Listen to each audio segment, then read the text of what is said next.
ওরা কয় ওরা সব ওরাই টপ ওরাই ফরিউ কাবাবে, আমরা হুজুররা কি বসে থাকবো ভাইয়া? ভাই যদি আমার সাধ্য থাকতো তাহলে ফরিটা তোর বাপদাদার নামে আমি লিখে দিতাম, তাহলে তোর সুবিধা হতো। আমাদের দেখলেই তো হুজুরানিরা ক্রাশ খাইবে। আর ফরিতে যেতে হলে সবার ভালোবাসা লাগবে, শুধু টুপি পাঞ্জাবি পরে অশ্লীল ভিডিও করলে হবে না। আতা গাছে তোতা পাখি, ডালিম গাছে মৌ, হুজুরনি তুমি আমার বউ। যদি বউ সাজো গো আর সুন্দর লাগবো গো। ওই টিকটকের কিউট কিউট হুজুরনিরা। মানি লুকের ভাই মান আছে, তোর তো তাও নাই। কথা কি ক্লিয়ার না ভেজাল আছে? জুব্বা পয়রা টুপি পয়রা ভিডিও করস ভালো কথা, কিন্তু গানের সাথে লিপসিং করস কেন বেটা? বলেন কি? লজ্জা লাগে না? এই ভিডিওটা কতটা গুরুত্বপূর্ণ সেটা পরে আলোচনা করলে বুঝতে পারবেন। আপনারা দেখলেই বোঝা যায় আপনি উচ্চ শিক্ষিত। এই হুজুররা কতটা দান্দা করতেছে। আজ একটা বিরাট ফাটাফাটি হইব। দেখ ভাই, সেই ছোটবেলা থেকে হুজুরদের প্রতি এখন পর্যন্ত আমার অনেক শ্রদ্ধা এবং সম্মান, কোনোটাই কমতি নাই।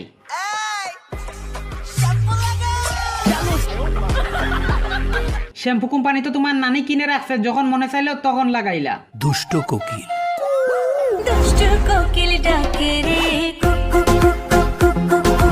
ভাই তুই হুজুর মানুষ, তুই বানাবে ইসলামিক ভিডিও, তুই কেন এই দুষ্টু কুকিল গানে লিপ সিং করবি? আমি বলুম না, আমার শরম করে। ভাই তুই গাইবি ইসলামিক সঙ্গীত, তুই কেন এই গানের সাথে ডলাডলি করবি? জুব্বা পয়রা টুপি পয়রা ভিডিও করস ভালো কথা, কিন্তু গানের সাথে লিপসিং করস কেন বেটা? এই ভিডিওর পেছনের গল্প শুনলে আপনি নিজেও অবাক হবেন। বলেন কি?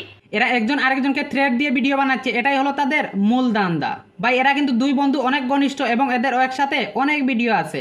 এখন এদের মধ্যে কথা হলো একজন ট্রেন্ডিং গানে লিপসিং করবে, তাও আবার টুপি পাঞ্জাবি পরে, কিছুটা হলেও ভিউ আসবে। দুষ্ট কোকিল।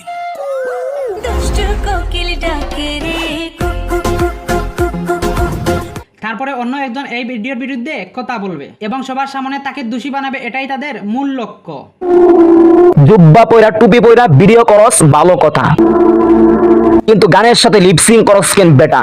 এর বেশি প্রমাণ দেওয়া লাগবে বলে আমার মনে হয় না। এই হুজুর মাদ্রাসার ছাত্রীদের নিয়ে একটা ভিডিও বানাইছে, এটাও দেখে যাবে। কলিজার আম্মুদেরকে নিয়ে ভিডিও বানাইতেছি। শিল মাইরা দিমু, শিল মাইরা দিমু, শিল মাইরা দিমু। গেম জাম করবি, বাজি মন্তব্য করবি। একজন হুজুর মানুষ কতটা নিচে নামতে পারে।